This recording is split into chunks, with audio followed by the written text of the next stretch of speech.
Salut tout le monde, j'espère que vous allez super bien. Aujourd'hui j'ai décidé de vous présenter mes produits flop. Par contre, ce qu'on va faire, c'est qu'on va faire sous forme de tout le monde aime, sauf moi. Je vais pas dire qu'il y en a un paquet, mais il y en a quand même pas mal. C'est des produits de beauté parce que niveau soins, je suis hyper exigeante, donc je teste quand même un peu avant, voir comment ma peau réagit, etc. Alors que niveau maquillage, je teste la couleur et c'est tout. Ben, je dois dire quand même que j'en ai utilisé un paquet de fric. Je suis quand même assez déçue parce que ce sont des produits dont j'attendais énormément. Avec toutes leurs promesses et ben, je l'ai eu dans le baba. Et je ne comprends pas toute cette frénésie autour de ces produits en fait.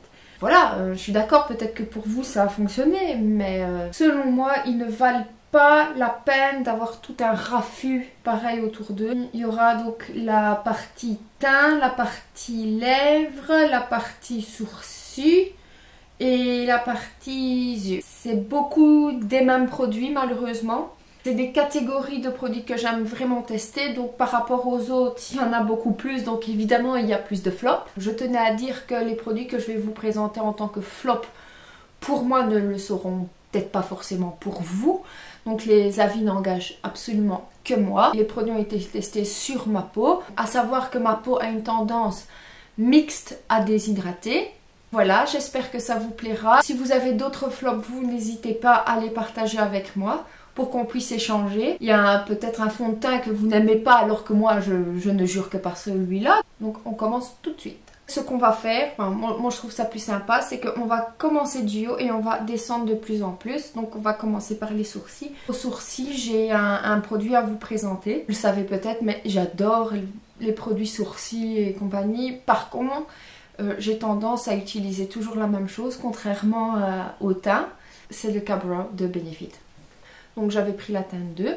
La teinte, ça allait. Maintenant, je trouve qu'elle était un chouïa trop claire. Et la 3 était trop foncée. Je ne sais pas si vous connaissez le packaging, mais ça j'aimais bien. C'était un petit pinceau biseauté comme ça. Et vous veniez prendre le produit. Par contre, le pinceau se salit super vite, même si vous le lavez. Il y a toujours de la matière qui reste sur le pinceau, donc ça fait vite cracra. Donc vos sourcils sont vite cracra. Maintenant, même si vous le lavez, que ça soit avec un nettoyant pinceau ou de l'huile, le pinceau reste très cracra. C'est pour ça que j'aimais pas le produit. Alors je le trouve assez sec. Contrairement au Anastasia Beverly Hills, au début ça allait. Après un mois, j'ai remarqué que le produit était de plus en plus difficile à prendre. Donc j'avais essayé de le chauffer avec un sèche-cheveux. Ça avait fonctionné un petit peu. J'aimais vraiment bien le principe parce que je me disais et ça fait un 2 en 1, j'ai pas besoin de prendre de pinceau, c'est super.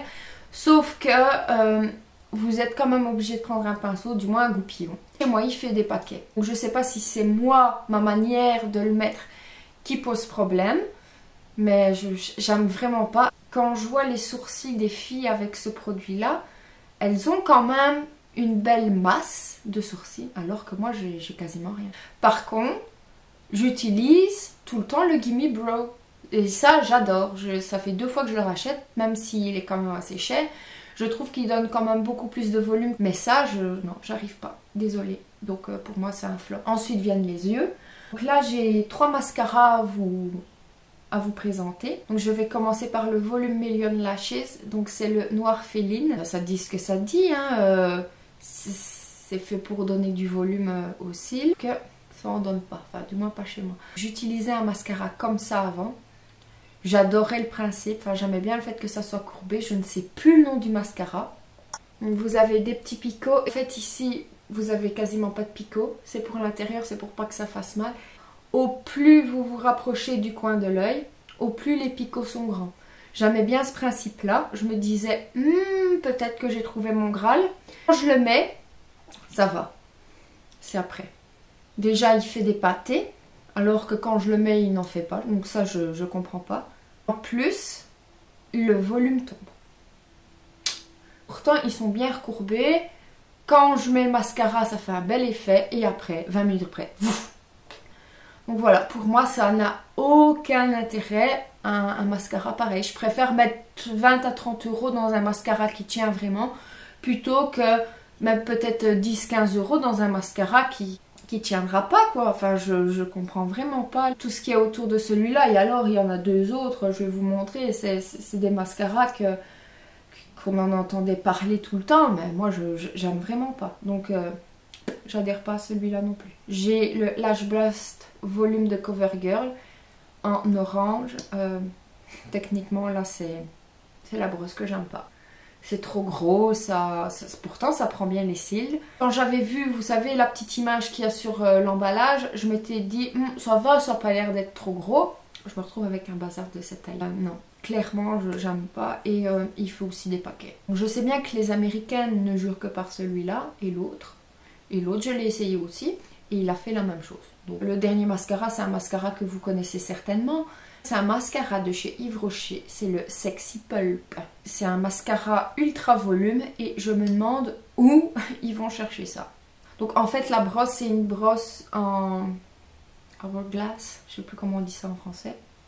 Voilà, Jean-Claude Van Damme est de retour. Je l'ai reçu il y a quelques années dans une box et je m'étais dit chouette, un nouveau type de brosse. Et je me suis dit ça a l'air quand même d'être grand. Peut-être pas grand mais épais. Et ça l'est quoi. C'est hyper épais. Chez moi ça attrape les cils mais ça ne leur donne pas du volume. Donc ultra volume, Yves Rocher, je sais pas ce que vous faites mais non. Pour moi c'est pas du tout de l'ultra volume. Alors donc on est sur les yeux, maintenant on va descendre sur le teint. J'ai 3 bases et 3 fonds de teint à vous présenter. Maintenant sur les 3 bases, il y en a une que j'ai jetée. Mais j'ai un échantillon donc je pourrais vous en parler. La base correctrice de rougeur de chez Make Up For Ever. Heureusement que je l'ai acheté en petit d'ailleurs. Clairement ça corrige rien du tout. Je l'avais acheté pour des petites rougeurs que j'avais là et ici. Je préfère largement prendre un petit pot de chez Make Up For Ever. C'est beaucoup plus crémeux. Parce que là en fait c'est du liquide mais ça cache pas les rougeurs. Non. C'est liquide en fait. Hein. Bah, je trouvais ça sympa. Je me suis dit oh bah, ça peut peut-être changer. Mais non, pourtant je l'ai utilisé, regardez. Pourtant je l'ai utilisé. Hein. Regardez, il reste ça. Mais non, je me suis vraiment forcée à l'utiliser. Mais là maintenant je ne l'utiliserai plus. Parce que justement, en plus de ne pas fonctionner sur moi, quand je mets le fond de teint, ça marque les pores.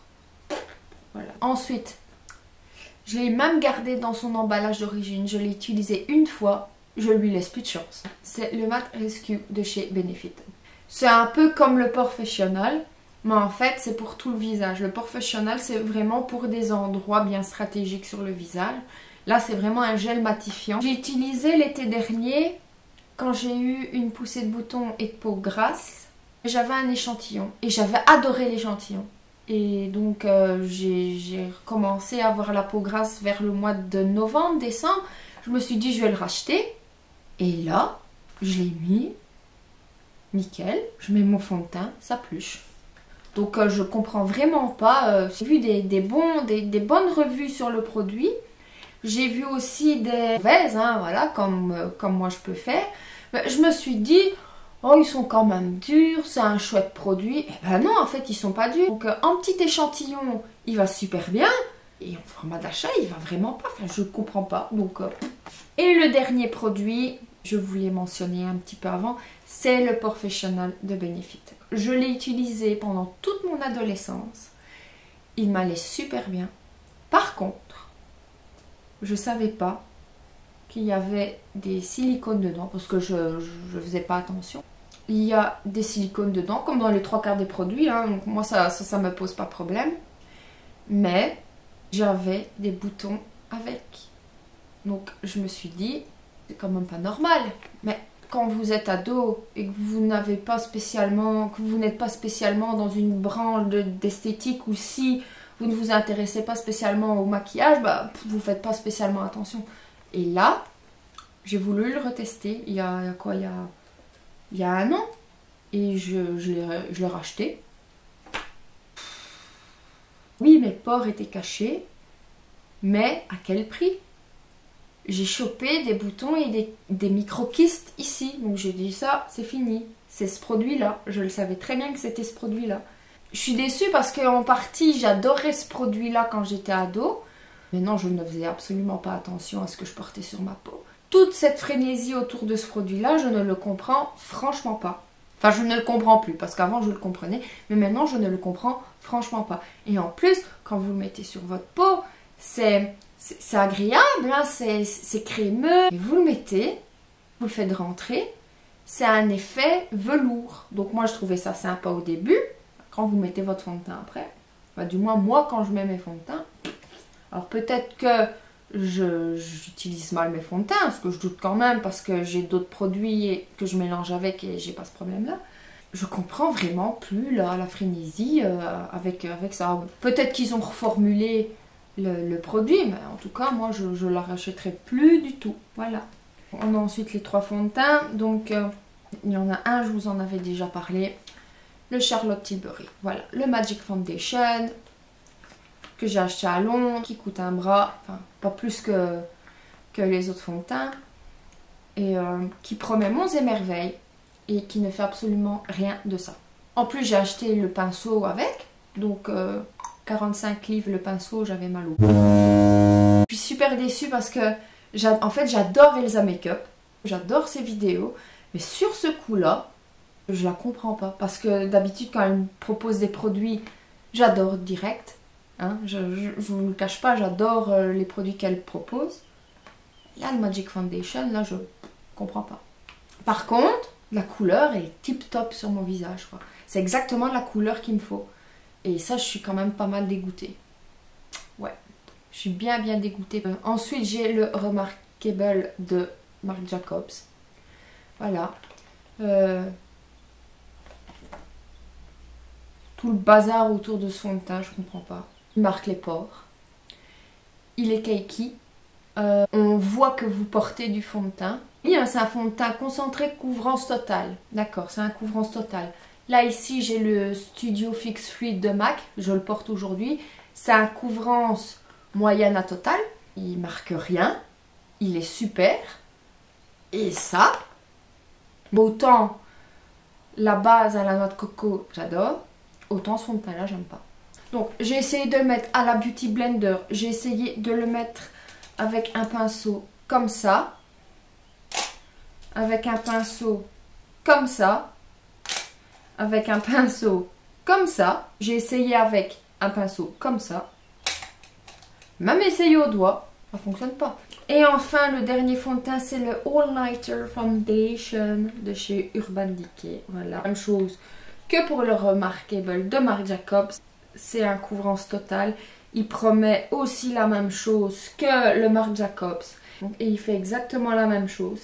Il marque les pores, il marque les ridules. Non, j'ai déjà tout essayé avec, c'est pas possible. Et enfin, les dernières parties, la bouche. D'abord, vous montrer un rouge à lèvres de chez Urban Decay de la nouvelle collection. Le Weirdo. Normalement, il est super joli. J'adore la couleur. Elle est super sympa sur la bouche. Même avec mes lèvres gommées et hydratées, ça marque. Je comprends pas. Du moins celui-là, maintenant je sais pas les autres. J'ai pas testé les autres couleurs ni les autres finis. Je trouve que celui-là, même si la couleur est super jolie, ça change des couleurs que je porte d'habitude. Je trouve qu'il vaut vraiment pas la peine. Les liquid lipstick de chez Colourpop. Et il marque les ridules chez moi. Au fil de la journée, j'ai l'impression que le produit se déplace. Pourtant, il est hyper mat. On sent la lèvre qui est sèche, mais on voit aussi légèrement des transferts dessus, chose que je n'ai pas avec les autres. Je les adorais. Les couleurs, je les trouvais super jolies. C'était des couleurs qui me correspondaient. C'est pas possible. Ça m'assèche les lèvres. Les Kylie m'assèchent les lèvres, mais dès que je mets un baume en dessous, ça va. Là, même avec un baume, c'est juste pas possible. J'ai l'impression que mes lèvres sont gercées, même en été. C'est pas agréable parce que quand on fait ça, on sent toutes les petites peaux mortes. Même si on a fait un gommage avant. Hein, mais... Et comme vous l'avez vu, c'est pas à défaut de leur avoir laissé une chance. Hein. J'en ai pris plusieurs. L'un d'eux, le midi, je l'ai utilisé mais des dizaines et des dizaines de fois. Et les derniers rouges à lèvres, je suis sûre que vous en avez déjà entendu parler. Il y a eu tout un bazar autour de ces rouges à lèvres là. À peu près comme les lingettes chez NYX. D'ailleurs, c'est des mats de chez NYX aussi. Et ce sont les Suède. Comme vous l'avez vu, j'ai plein de couleurs. Donc c'est pas à défaut non plus de leur avoir laissé qu'une chance. Donc j'ai des couleurs flashy, j'ai des couleurs foncées, donc des couleurs un peu plus rosées. J'ai l'impression que la matière se dédouble en fait. Qu'elle se transfère sur les dents. En plus, ça se transfère sur les dents. Et ça s'enlève aussi ici, au fil de la journée. Et je trouve ça un peu caca. Parce que si vous voulez refaire une retouche, vous l'avez là. Et pourtant, vous avez vu, voilà, j'ai même pris du bleu, voilà. Donc, je suis un peu déçue quand même parce que ils étaient pas chers et les couleurs, il y avait plein de couleurs et voilà. Donc, franchement, je suis super déçue. Et là, c'est pas que je ne comprends pas la frénésie autour de ces produits-là, c'est que je comprends parce qu'il y a plein de couleurs, mais je comprends pas parce qu'il n'y a pas la qualité derrière. Voilà, la vidéo est terminée. J'espère que ça vous a plu. Jusqu'à la prochaine vidéo. Je vous fais des gros bisous. Salut!